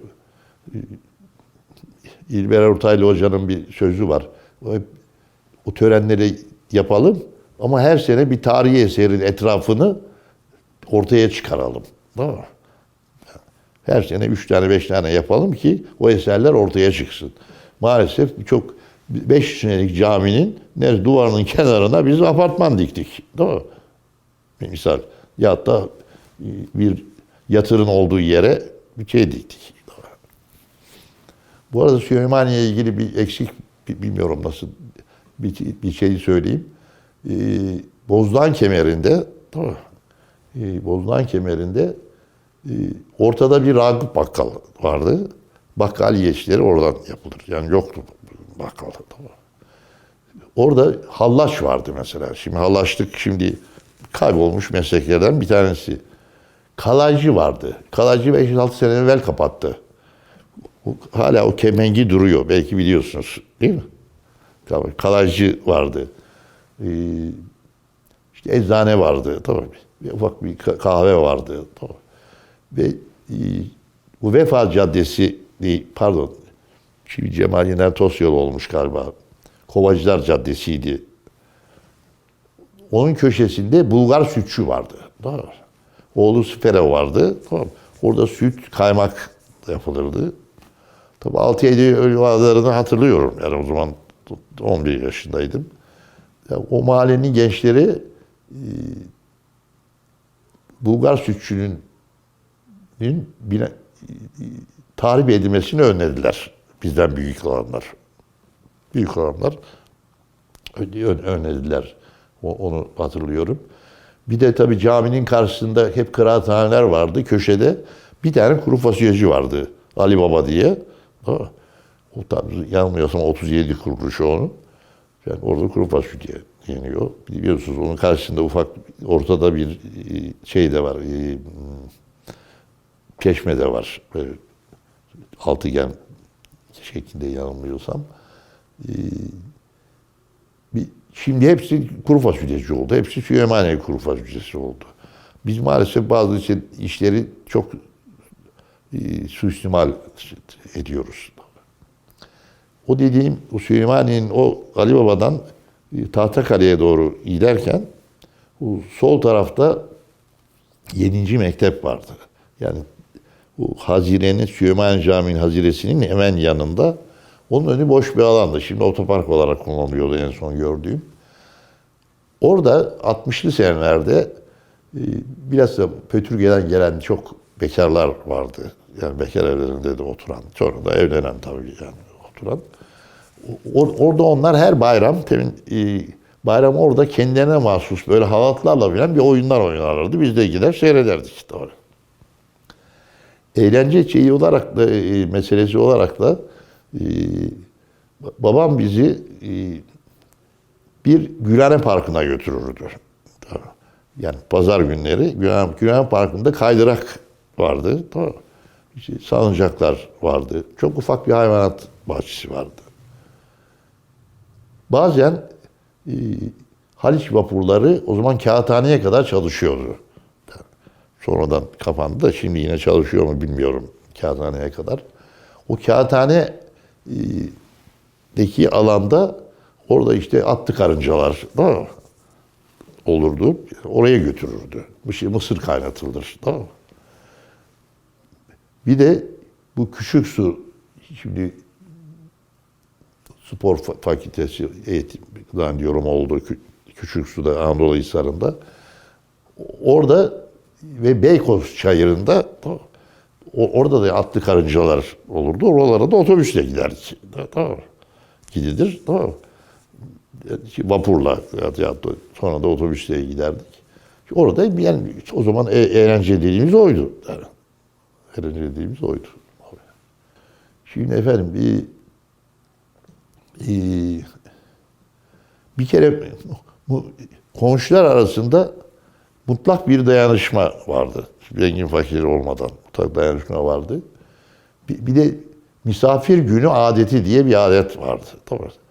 Bizim mesela Kirazlı Meşri Sokak'taki evimizde veyahut da Süleymaniye'deki caddesi numara 25'teki evimizde misafir odası vardı. Misafir odası sadece misafir günü açılırdı. Tamam. Bir de biz erkek kardeşler oraya yatak serip yatardık. Yani bir gece yatak yeri ama misafir odasında en iyi mobilyalar orada olurdu. Yani şimdiki aklımızda tabii bunun çok yanlış olduğunu düşünüyorum. Çünkü evin en iyi yerinde ben oturacağım. Yani bir adı biz oturacağız. Tamam mı? Ama misafir odası vardı. Bizim çarşamba günleri misafir odamızdı. Misafir günümüzdü. Her çarşamba belli kişiler gelirler. Daha evvel haber de verirler. Tamam. İşte 7-8 kişi vardı. Tabii bu aynı şekilde bir mahallede bir cenaze çıktığı zaman Bütün komşular da ziyarete gelirler. O cenaze evine yemek getirirler. Yani bir kere mutlak bir dayanışma vardı. Bir de tabii ahşap binalar olduğu için yıkanmak bir meseleydi. Tamam. Biz onun için mahallenin gençleri, yani belki 13, 15, 16, 17 yaşında, o yaşlarda diyeyim, bir genellikle pazar akşamları, tamam mı? Toplanır 10 kişi, 15 kişi, kaç kişi oluyorsa böyle. İşte Örücüler Hamamı'na giderdik. Tamam mı? Ve bu hafta, bir ertesi hafta Benzeciler Hamamı'na giderdik. O hala duruyor hamamlar. Tabii şimdi turistik olan Sultanahmet Çembertaş Hamamı'na giderdik. O zaman öyle turistikliği falan öyle bir şey yoktu. Tamam. Yoktu. Yani öyle bir hamam kültürü vardı. Bir de yine mahallenin gençleri, yani belli bir 10 kişi, 15 kişi Ramazan'da teravih namazı için her akşam bir camiye teravihe giderdik. Tamam. Yani bu dediğim işte 13, 15, 17, 18 yaşına kadar. Tamam. İşte bugün Süleymaniye'ye giderim, öbür gün Sultanahmet'e giderim, öbür gün Yeni Cami'ye giderim. Yani muhtelif biliyoruz mescidleri de. Yani o teravih kültürü, tamam, bir hamam kültürü çok yaygındı. Tabii maalesef bunlar şimdi yok gibi bir şey yani maalesef. Tabii. O zaman yani şehirleşme Türkiye'de tartışılmalı. Sosyolojik olarak tartışılmalı. Bu arada birisinin bir sözünü aktarayım. Şehirde yaşamak adam olmaktır. Tamam. Biz maalesef Türk toplumu bu işi beceremiyoruz. Tamam. Beceremiyoruz. Beyazıt Meydanı'na ilgili bir zannediyorum İş Bankası yayınlarından çıkan bir doktora tezi var. O bende var. Tamam. Yani 1930'lardan itibaren, tamam. İşte yani Cumhuriyet ilan edildikten sonra Beyazıt Meydanı'nı yeni bir hale sokalım diye çok muhtelif projeler, bir doktora tezi, yani bunu temin etmenizi de öneririm size. Hep söylenmiş ama en sonunda yani ben ortadaki havuzlu hali, onunla ilgili resimleri de görmüşsünüzdür mutlaka, tamam mı? En sonunda Menderes zamanında, tamam mı? Şimdiki böyle kat kat bir şey yaptılar, tamam mı? Böyle bana göre meydan yok şimdi. Bana göre meydan yok. Temin bahsettiğim bir Emin Işık'tan da bir an bahsetmek istiyorum. Emin Işık Hataylı, İmam Hatip mezunu, sonra Yüksek İslam mezunu, sonra İlahiyat mezunu, orada ders de veren çok muhterem bir büyüğümüzdü. Zannediyorum 34-35 doğumluydu, Allah rahmet eylesin. 3 sene evvel vefat etti. O bana hep derdi ki, şu Bedrettin Dalan'la arkadaşlığını biliyor. Bir tarafta derdi 450 senelik Beyazıt Camii. Öbür tarafta bir kütüphane. Yani o zaman belediye kütüphanesiydi adı. Karşıda 150-200 senelik bir üniversitenin muazzam bir kapısı. Biz ortada böyle taş yığını bir şey yaptık. Ben bunu daha çok yaptım ama yaptıramadım, beceremedim yani. Beceremedim. Şimdi yeni yapmışlar, yani siyasi olarak söylemiyorum. Gittim gördüm, dedim hiçbir şeye benzemiyor. Yani çünkü meydan alan demektir. Meydan taş demek değildir. Tamam mı? Bir de İstanbul'da bilhassa tarihi eserlerin camileri tabii başta etrafına ağaçlandırıyoruz diye çok yüksek irtifada ağaçlar dikiyorlar. Tamam mı? Ve siz o tarihi eserin yanına geldiğiniz zaman o eseri göremiyorsunuz. Tamam mı? Onu mutlaka Sultanahmet Meydanı'ndan Sultanahmet Camii'ni göremezsiniz. Ayasofya'nın önünden görürsünüz Sultanahmet Camii'ni. Şeyden göremezsiniz. Tamam mı? Mesela Süleymaniye o bakımdan çok rahattır. Tamam mı? Benim hayatımda da bir Süleymaniye Camii'nde geçtiği için yani yani şimdiki Şehzadebaşı'ndan ya da Vezneciler'den Saraçhane'ye giden yol üzerinde. O yılın ortasında bir ada daha vardı. O adayı ortadan kaldırdılar. Orada sinemalar da vardı. Tamam. Kaldırdılar. Yolu genişlettiler. Tabii Şehzadebaşı Camii'nin bittiği yere kadar. Tabii bu Menderes zamanında yapıldı. Sonra Haşim İşcan bir şekilde bir belediye başkanı oldu. Bir trafik, tabii İstanbul nüfusu gittikçe artıyor. Yani şöyle diyeyim, ben doğduğum zaman 44'te 900 binmiş. Ben üniversiteye gittiğim zaman İstanbul nüfusu 1.600.000'di. Tamam. 1.600 bindi. İşte 65'lerde işte minibüsler başladı. İşte Taştarla'ya, işte bir otobüs ve tramvayın dışında. O çok büyük bir olaydı. O bir geçit yapmak, çünkü öyle bir geçit yoktu İstanbul'da. Ama o zamanın bir ihtiyacını görüyordu. Ama şimdiki bir mimari görüşte geçerli bir görüş değil. İstanbul'un en iyi geçidi Unkapanı geçididir. Unkapanı geçidi hiçbir yolu kesmeden gidebilirsiniz. Tamam. Şimdi onun bir tabiri vardı mimar dilinde, ona aklıma gelmedi. Yani hiç birbirini kesmez. Tamam mı? Yani buradan gider, buraya da gidersiniz, sola da gidersiniz, yere de gidersiniz. Yani Eminönü'nden gelirseniz her üç istikamete gidersiniz. Geçit odur. Tamam mı? Geçit odur. Yani Beyazıt Meydanı'nın mutlaka yani bir yeşillik olacak da, ama eserlerin görülmesine mani olmayacak. Tamam mı? Mani olmayacak. Yani o eski bir tatlı meyili vardı. Tamam. Yani bence o meyil haline çevirmek, hatta belki daha ufak bir havuz yapmak, tamam mı? Belki havuz yapmak, tamam, daha doğru olur diye düşünüyorum. Tabii mimarların işi tabii bu. Tamam. Yani bana göre öyle. Ama bu tarihi eserin ortasında bir taş yığını olmayacak. Tamam. Tam Bozdoğan kemerinde olan, demin işte Hallaç olduğunu söylediğim yerde köşedeki çeşmenin adı Sefera Çeşmesi'dir. Onu belki Sefera Çeşmesi'dir. Bozdoğan Kemeri Çeşmesi deniyordu ama esas adı Sefera Çeşmesi'dir. Onu da biliyorsunuz, Fuat Sezgin'in hanımı tekrar restore ettirdi. Yani orada Uruşmalı Sezgin diye arkasında bir tabelası var. Ama ağa kapısını bilmiyorum. Yani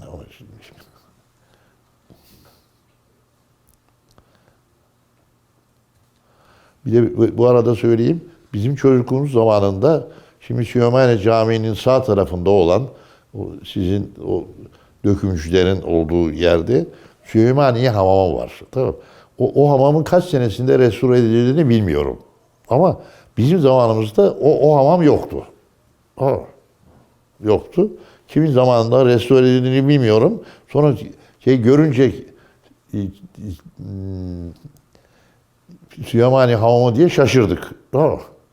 Ben öyle bir hamamı varmış. Yani bana göre bu KUDEP işte yapıyor. Bir kısmını İstanbul Üniversitesi yaptı. Yani Veznencilerden girişteki yerleri. Daha doğrusu Şehzadebaşı'ndan Veznencilere girdiği zaman orası 16 Mart Şehitleri Caddesi'dir. Tamam. Orada o sağ tarafta Sivas Talebe Yurdu vardı. Karşısında da şimdi kız yurdu olan Site Talebe Yurdu vardı. Onun ortası işte bizim 3 tekerlekli bisiklete bindiğimiz, top oynadığımız bir yerdi. Oradan Bozdoğan Kemeri'ne kadar olan kısmı İstanbul Üniversitesi muhtelif vasıtalarla istimlak etti. Tamam. Etti ve o binaları yeniledi. Tamam. Yani orada Rasim Cinisli'nin, abimizin de orada kendi evi vardı. Orada o istimlak oldu, duruyor ama. Tabii. Yeni vaziyetinde duruyor. Yani büyük ölçüde belki 5-10 seneyi falan alır ama bana göre epey bir mesafe kat edildi. Tamam mı? Ama mesela Kanuni Medrese Sokak var. Yani Süleymaniye Kütüphanesi'nin tam arkasındaki sokak. Tamam. Şimdi orada mesela otopark olarak kullanılan yerler var. Halbuki oralarda evler vardı. Tamam mı? Nasıl bizim Kirazlı Mescid Sokak 34'te bizim oturduğumuz ev yapıldıysa, o evlerin de yapılması lazım. Ama mesela orası bir eksikliktir mesela. Bana göre bir eksikliktir. Yani orada temin bahsettiğim Hacı Cemalettin Parlakışık'ın evi vardı mesela. Yani çocuk, torunları benim arkadaşım işte hala görüşüyorum. Ama şimdi arsa olarak duruyor. Tamam mı? Yani onları yapmak lazım. Bir de siz nasıl halledeceksiniz? O sokakta yani şimdi Yazma Eserler Hastanesi yazıyor. Orası Süleymaniye doğum eviydi. Yani şimdi Zeytinburnu'na taşındı Süleymaniye doğum evi olaraktan. Onun karşısında Erdoğan Demirören otururdu. Böyle sıradan yedek başçılık yapan bir aileydi Erdoğan Demirören. Yani şimdi Demirören Holding oldu biliyorsunuz. Kovasına girdiler, her şey oldu. Yani onları ben Ergin'i tanıyorum ya kardeşlerinden birinde.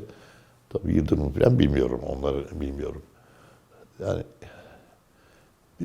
bir de mesela Kazım Sokağı'nın devamı Küçük Pazar'a doğru giderken Yoğurtçuoğlu sokaktır.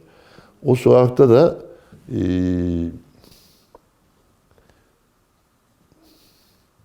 Koska helvacıları, tamam, iki kardeşler aralarında itilaf çıktı, ayrıldılar.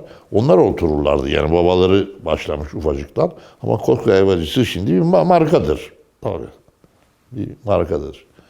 Yani beyefendinin söylediği şey, bana göre büyük ölçüde bir hamle yapıldı. Ama bu hamlenin devam etmesi lazım. Düzgün şekilde. Tabii o mimarlar arasında itilaf meselesi. Yani bizim konumuz değil de yani betonarme yapıp üzerine tahta mı koyalım yoksa tahtadan mı yapalım? O mimarların bir kısmı böyle söylüyor, bir kısmı böyle söylüyor. Ama bana göre nasıl olursa olsun ama yapılmalı. Ama yapmalı. Bana göre büyük ölçüde bir yol alınmıştır. Tamam mı? Şimdi mesela o sizin o bahsettiğim o bizim evin aşağısı Kudep, yani Kayseri Ahmet Paşa sokakta aşağı yukarı yenilenmeyen ev yok mesela. Ben ondan bir fotoğraf çektim. Ta en aşağıdan işte bizim evde gözüküyor mesela. Aşağı hepsi yapılmış. Ne güzel değil mi? Tabii onları mutlaka işte kafe, butik, otel yani bir şekilde kullanılması lazım. Mesela yine Kirazlı Meclis Sokak'ta 38 numara olabilir yani numarasının şeydi, ikinci, üçüncü evi. Mesela Koca Kültür Ocağı Vakfı bir kız talebe yurdu yaptı mesela 2 katlı. Belki 10-15 kişi kalıyor mesela. Ama bir hareket olursa o binalar devam eder. Yoksa 50 sene sonra o da 30 sene sonra harap olur. Ya da uyuşturucu kullananların yeri olur. Tamam mı? Mutlaka bir şekilde kullanılmalı. İkametgah hariç. Tabii. Vallahi tabii Süleymaniye Camii'nin yani güney tarafında işte Sultan Süleyman'ın şeyi var. Türbesi var. Yani orada son zamanlarda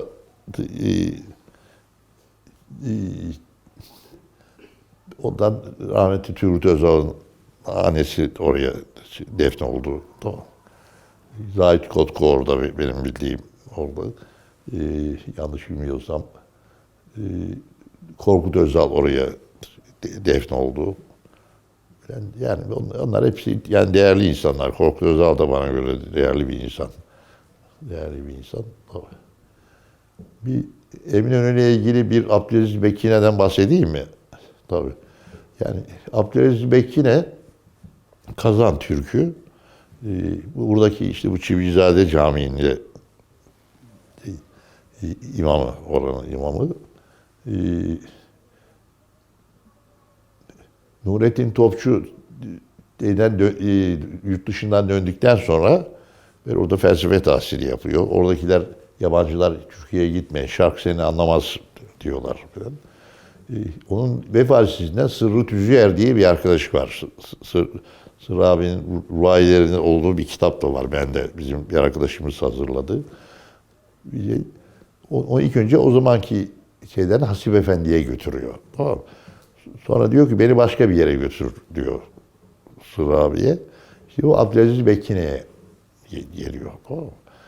O Abdülaziz Bekkine işte diyor ki bana diyor Sırrı diyor kafiri getir ama kibirliği getirme diyor.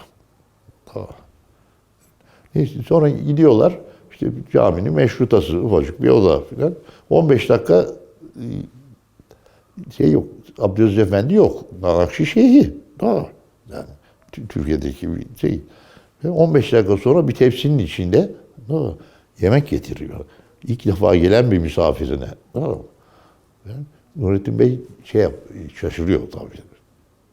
Böyle işte genç de tabii. Nurettin Bey 1909 doğumluydu. Sonra burada sohbet ediyorlar. Sonra gecenin 3'te çıkıyorlar. Tamam, 3'e kadar devam ediyor.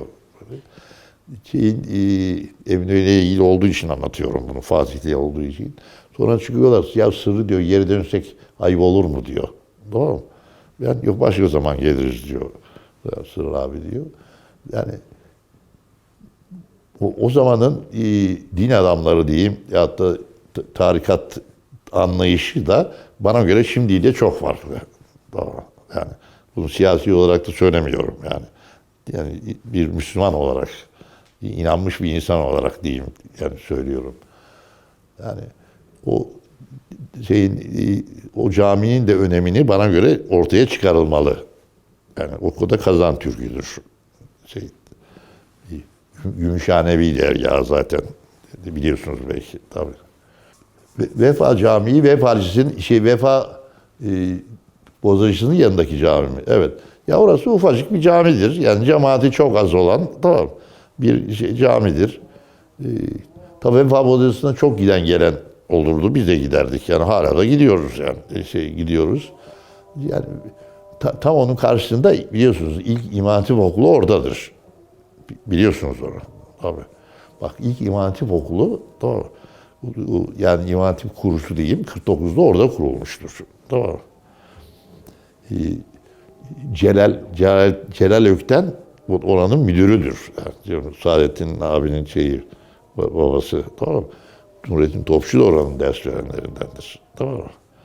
Yani o tam yani Vefa Bozacısı'nın karşısında böyle bir özelliği var. Yani onu hemen unuttum söylemeye. Tamam. O biraz ileride bir cami vardı ismi onun köşede ismini unuttum şimdi. Karşıda Vefa Lisesi biliyorsunuz. Vefa Lisesi de çok eski bir lise yani.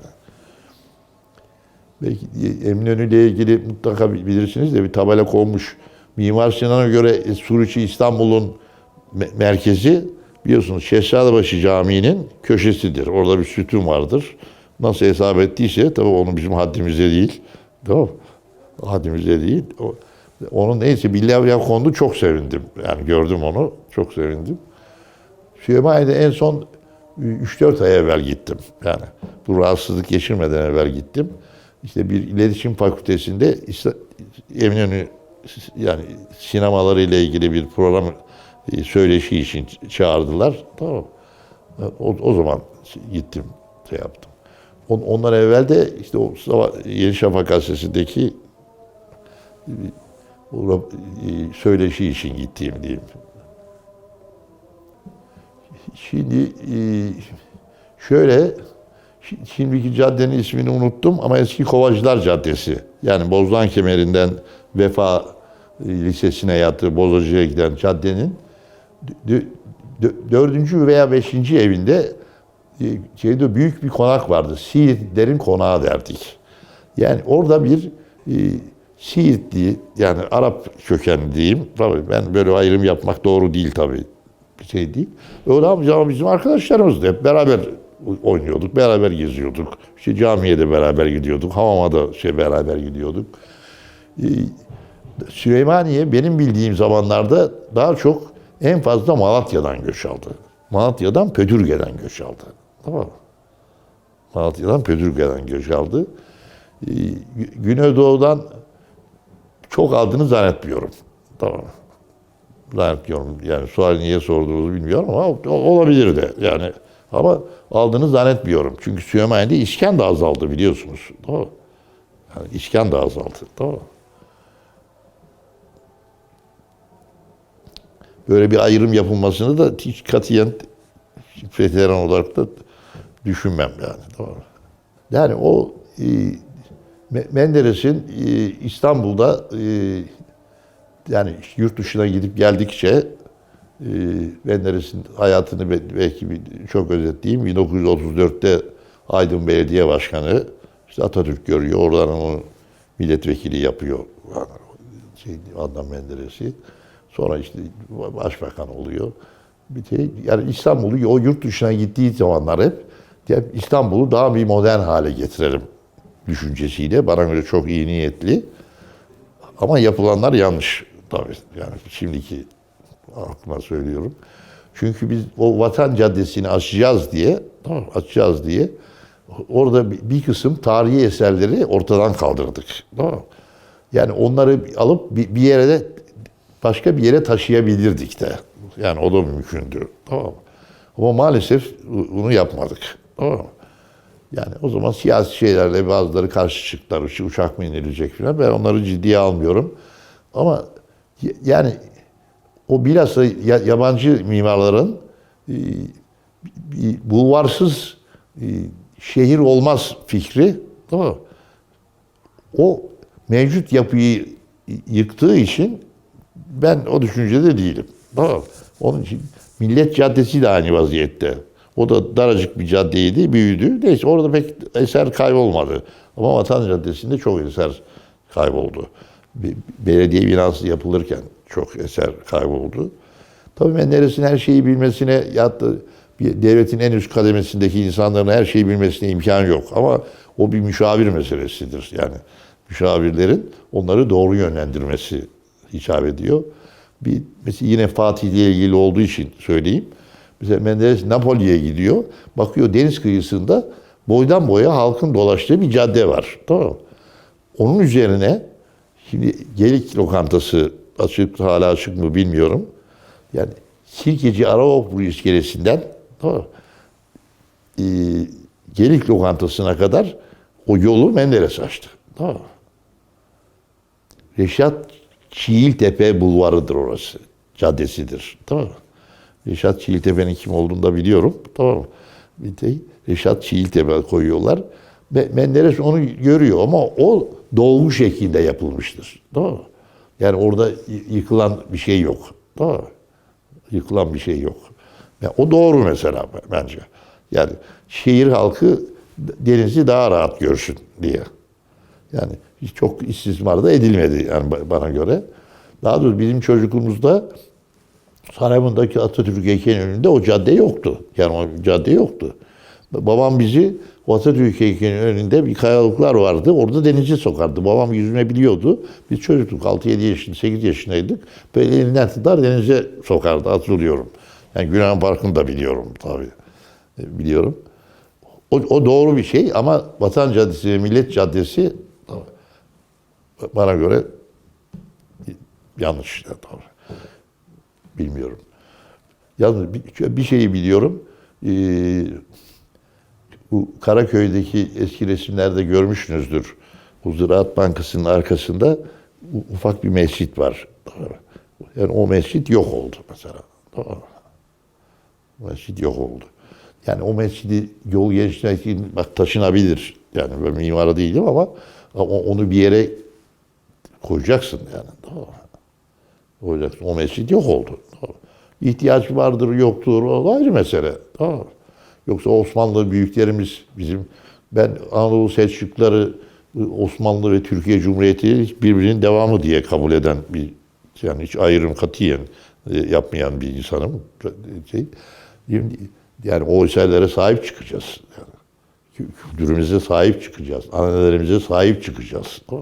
Yanlış olanları da atacağız. Yanlış olanları, hurafe olanları da atacağız. Süleymaniye Kütüphanesi var biliyorsunuz. Bir de orada Süleymaniye Doğum Evi vardı. Şimdi yazma eserler hastanesi olmuş orası. Bir de o Kanuni Menderes sokaktır orası. Onun en sağ tarafında yani bir üniversite duvarına doğru gelirken bir ahşap bina vardır. Tamam. Onun bende fotoğrafı var. Orada ilkokulu olan, Milli Eğitim Müdürü olan Tevfik Kut diye bir zatındı. Onun oğlu Nurgun Kut abimin arkadaşıydı. Tamam. Orayı tabii istimlak ettiler. Tamam.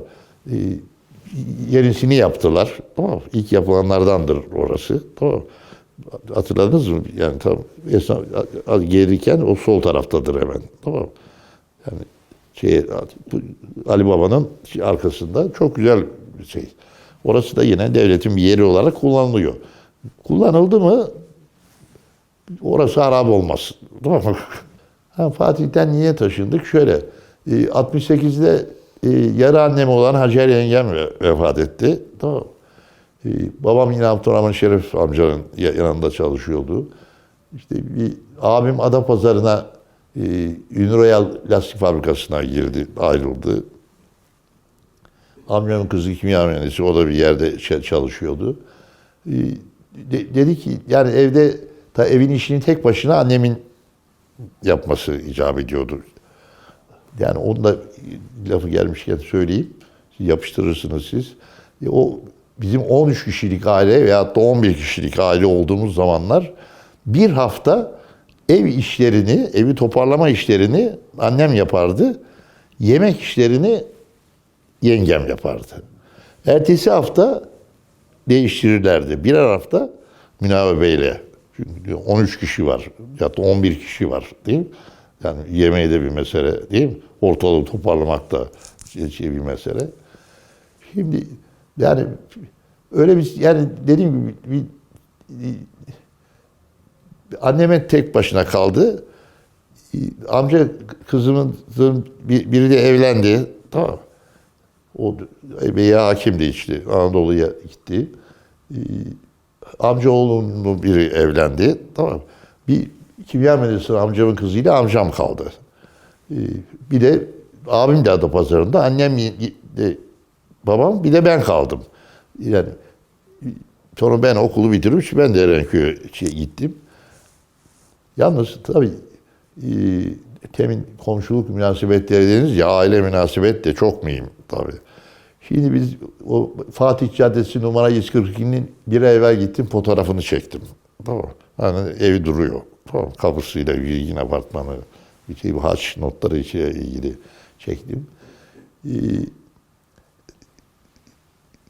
Amcam da amcamın kızı da Hırkay Şerif, biliyorsun oraya yakın bir yerde oturuyor. Zaten amca kızı her gün işe gidiyor tabii. Kimya mühendisi. Roche'da çalıştı. Sonra Santa Farma'da çalıştı. Ama bizim evde akşam yemeğinde annem hep 3 kişilik sofra koyardı. Yani amcam gelsin gelmesin, tamam mı? Geliyordu genellikle de böyle bir dayanışma vardı kardeşler arasında. Şimdi böyle bir aile dayanışması bana göre vardır ama parmakla gösterecek kadar azdır yani diye düşünüyorum. Tamam mı? Ama 3 kişilik sofra hep kuruluyordu. Tamam mı? Fatih'te fabrika yok. Yani sadece Eminönü'nde, tamam, İstanbul Lisesi'nin sol tarafında, yani Cumhuriyet Gazetesi'nin, eski Cumhuriyet Gazetesi'nin arkasında, orada trikotaj atölyeleri vardı. Tamam, fabrika diye bir şey yok. Bol bol trikotaj atölyesi vardı. Yeşildirek'te diyeyim. Yani o civarlarda. Tabii onlar da zamanla biraz Dalan'ın da çok etkisi oldu. Zaman içinde taşındı. Bir de Gedikpaşa'da Çarşıkapı'nın işte aşağısında diyeyim, Muazzak sinemasının oralarda. Orada da ayakkabı atölyeleri vardı. Yani fabrikasyon ayakkabı yoktu. Beykoz kundura vardı. Tamam. Böyle bir şey yok. Yani tekrar o sayadan yapıyorlar. Tamam. Bol bol atölye vardı. Tamam. Hala çok az olsa bile var. Yani onun dışında atölye olarak mesela Fatih Camii yeri orada öyle bir şey hatırlamıyorum. Yani Molla Aşkı'yı biliyorum. Bu sol tarafı Fatih Vefa Satılan'ın karşısında biliyorum. Öyle bir atölye olduğunu hiç hatırlamıyorum. Yani en büyük ayakkabı ve triko atölyeleri bol miktarda. Tamam mı? Yok. Yok yani o Tabii şehircilikle ilgili bir mesele yani benim. Ama e, artık bitişik nizam ev biraz çok doğru değil. Tabii. Hatta bu tabii 10 katı geçen ev de doğru değil de tamam mı? Ama biraz çevreye, yeşilliğe önem vermek lazım. Yani bizim Süleymaniye'deki evlerin her birinin arkasında veya önünde, mesela o Muzaffer Paşa'nın konağından bahsettim size. Yani önü de bahçeydi, arkası da bahçeydi. Aydınların Köşkü de öyleydi. Önü bahçe, arka bahçe. Necip Akar'ın evi önü bahçe. Yani bol arsa vardı. Top nerede oynanılıyor? Arsalarda oynanıyordu. Şimdi öyle bir şey yok değil mi? Var mı? Maalesef. Yani Tekfur Sarayı şöyle, orası Molla Aşkı Mahallesi'dir. Yani benim bir lise arkadaşım orada oturuyordu. Ben onun için oraya giderdim. Tamam mı? İşte beraber ders çalışmada gidiyorduk. Lise 2'deydim, lise 3'teydim. Orada bir arkadaş muhite edindim. O harabe haldeydi Tekfur Sarayı.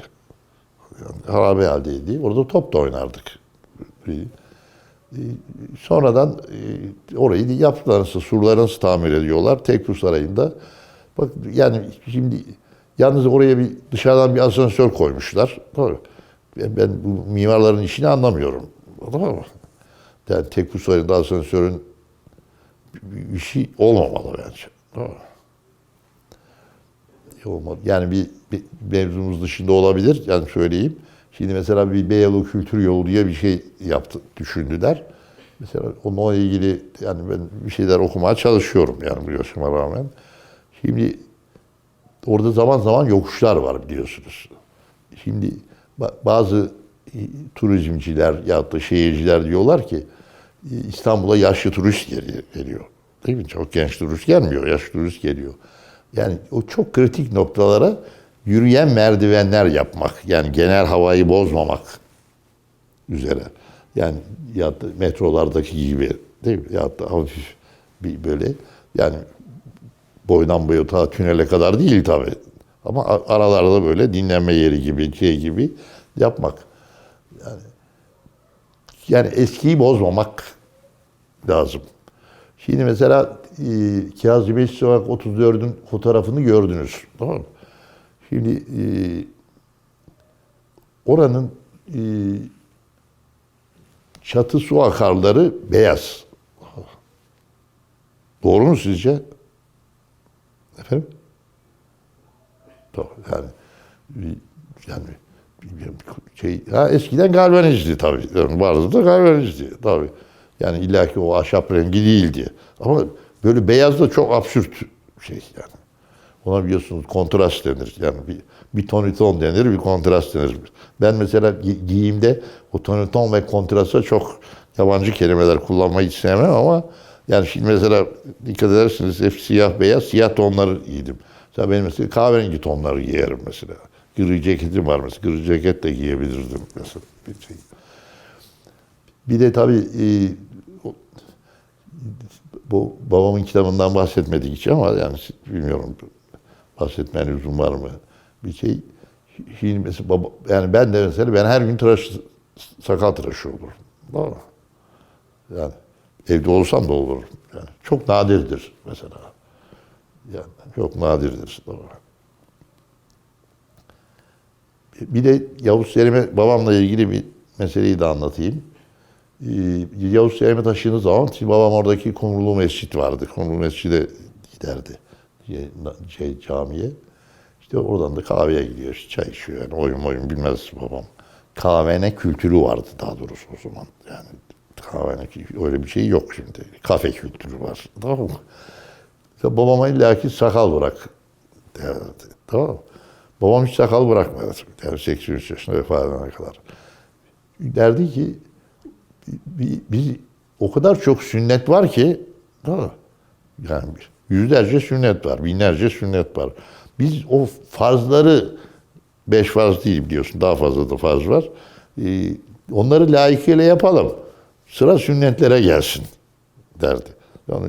Yani çünkü sakal bırakmak kolay yani bir şey değil ama ona bakmak lazım yani. Değil mi? Yani, abi dediğim yani dini inanca göre sakal bırakmadan bahsediyorum ben.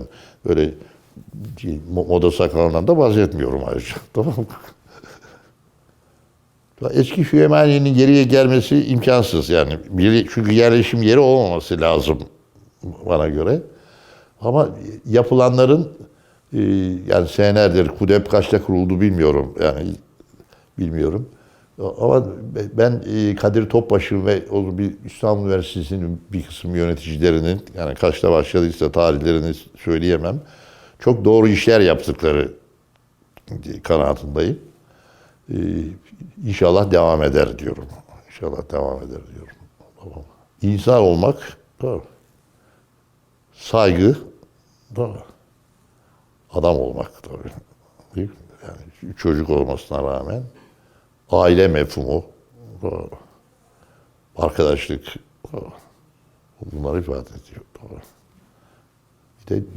Bir ölçüde tabii yani ailemin de şeyine mütedeyyin olmak. Doğru. Ben böyle İslam tabirini mümkün olduğu kadar kullanmamaya yani çalışıyorum. Mütedeyyin tabirini çok severim. Tamam. Çok severim. Genel bir tabirdir. Tamam. Tabirdir. Babam hiçbir tarikata girmedi mesela. Yani kendi bildiğim yeri namaz kılan, oruç tutan amcamla aynı vaziyette bir şey. Amcamla ilgili bir şey de ilave edeyim. O İlyas amcamla ilgili. İşte Saraybosna'dan işte 1914'te geldikten sonra işte amcam 1901 doğumlu, 13 yaşında. İşte birkaç sene sonra şimdi yeni caminin arka tarafı, şimdi o çiçek işlerin olduğu yer diyeyim gibi sonra tuvalet bilen var. Oraları kahveymiş, kahvehaneymiş. Amcam orada ilk önce bir kahveni de çıraklık, yani garsonluk yapmış yine tabirle yapmış. Sonra bir kahvehanenin müsteciri olmuş. Onunla ilgili bir belge de var elimde müstecir olduğuna dair. Milli mücadele sırasında biliyorsunuz o Mim grubu var. Yani en fazla şey bilinen. Onlar İstanbul'dan Anadolu'ya işte deniz yolu vasıtasıyla silah kaçırıyorlar. Yani yabancılardan da işgal kuvvetlerinde alıyorlar. Osmanlı'nın işte siyahlarını da alıyorlar. Onlar o kahvelerde tabii saklanırlarmış, yatarlarmış. Yani amcam onlara hep şey yapmış. Yani yatmalarına müsaade etmiş. Tamam. Yani bilerekten. Tamam. Yani bilerekten. Yani onlar nerede kalacaklar? Değil mi?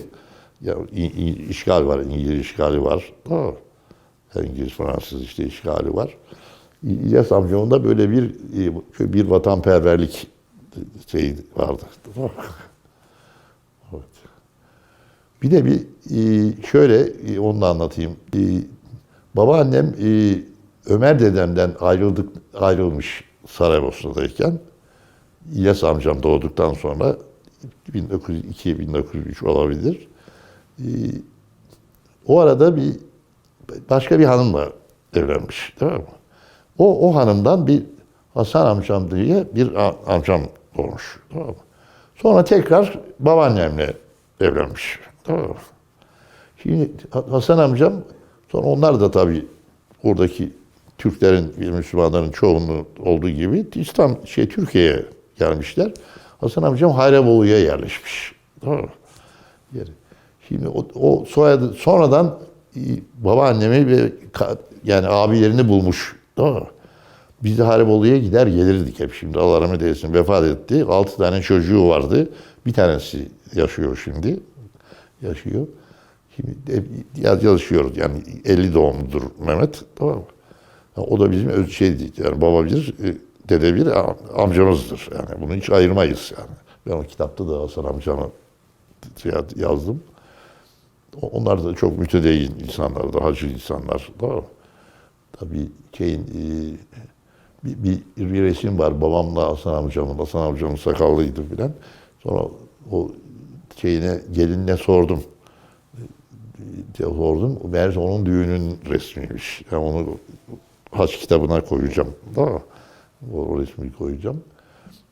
O yaşayan amcamın oğlu Mehmet Erkanlı onlar bir kere vefat ettiler. Damadı şimdi Beşiktaş kaymakamı. Önder Bakan. Tamam mı? Şimdi halen Beşiktaş kaymakamı. Şimdi tabii o zaman çok vasıta olmadığı için çok dar sokaklar da vardı. Yani bir arabanın zor geçeceği sokaklar da vardı. Yani at arabasının tabii yani, diyelim geçeceği taksi yok gibi bir şey yani. Sonradan kamyonet çıktı. Yani düzensiz bir yol şey diyeyim yani dağlar da var. Yani geniş yerler de var. Ama dediğim gibi iki arabanın yanına geçemeyeceği yerler de çok vardı.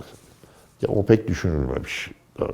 Ha, mimari açıdan tabii konaklar bana göre hepsi bir şeydir yani o zamanın şartlarına göre çok kullanışlı. Yani Muzafferpaşa dediğim yani oturduğumuz 54'te kadar oturduğumuz ev Muzafferpaşa Suriye cephesinde savaşmış bir paşaymış. Ya, tamam. Sonradan İstanbul'a gelmiş, oraya almış. Yani o zamanın şartlarına göre yani çok düzgün evler yani o dediğim konak olanlar tabii. Yani öbürküler de Baklao'da neydi o tabir? Nohut oda, bakla sofa tabiri olan evler de var tabii. Yani o bütün İstanbul'da var. Yani Koca Mustafa Paşa'da da var. Doğru. Her yerde var o. Doğru. Yani her meseleyi tabii o zamanın şartlarında düşünmek icap ediyor. Doğru. Şimdi siz Nurhan Atasoy'u bilirsiniz. Değil mi? Şimdi çıkmıyor televizyonlara. Doğru. Şimdi o mesela bazı çok eski İstanbul'u methedenlere şöyle der. Ben takip ederdim. Ya ne olur bol bol diyor şey vardı. Haşerat vardı diyor. İstanbul'un nesi o Sultanahmet'te oturmuş. Nesini özleyeyim diyor. Doğru. Ben aynı kanatta değilim. Tabii haşerat vardı ama doğru. Sokak satıcıları tabii unuttuk. Şöyle bir kere her evde su yoktu. Onun için sakalar vardı. Tamam. Tabii unuttuk demin. Not almadığım için. Sakalar evlere işte yani bir değneğin ucunda tenekeler var. Oradan su satarlardı. Yoğurtçular vardı yine. Yine bir değnek, iki ucunda yoğurt, tava yoğurtlar. Tabii o zaman modern dondurma yok.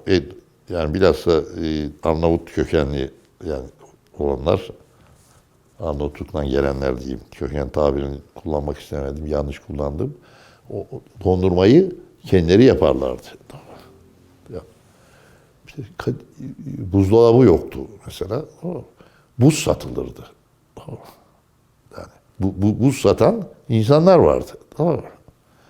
Bir de ben biraz gazete okumaya lisede başladım okumaya. O zaman Milliyet Gazetesi alırdım.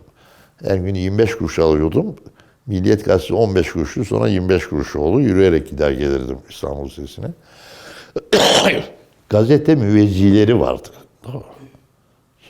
Şimdi öyle bir mefhum yok ortada. Gazete müvezzi.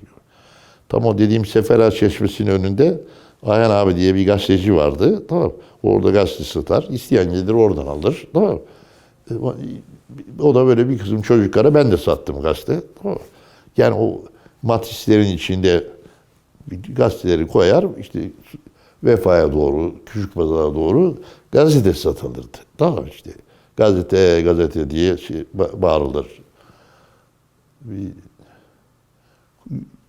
Odun kömürü satan yerler vardı tabii. Yani az da olsa kasaplar vardı tabii. Bir de tabii tavuk şimdiki gibi, şimdi bu yediklerimiz tavuk değil. Ben tavuk yemiyorum senelerdir. Bunlar 72 günde, 32 günde kesilen, 72 günde öldüğü söylenen ilim adamlarınca bir yaratık bunlar. Tavuk pazarı da Çarşı Kapı'daydı. Böyle tahta kafeslerin içinde onlarla tavuk var. Yani bir kafesin içinde diyelim 20 tane tavuk var. Oradan gider tavuk alınır. Yani misafire de tavuk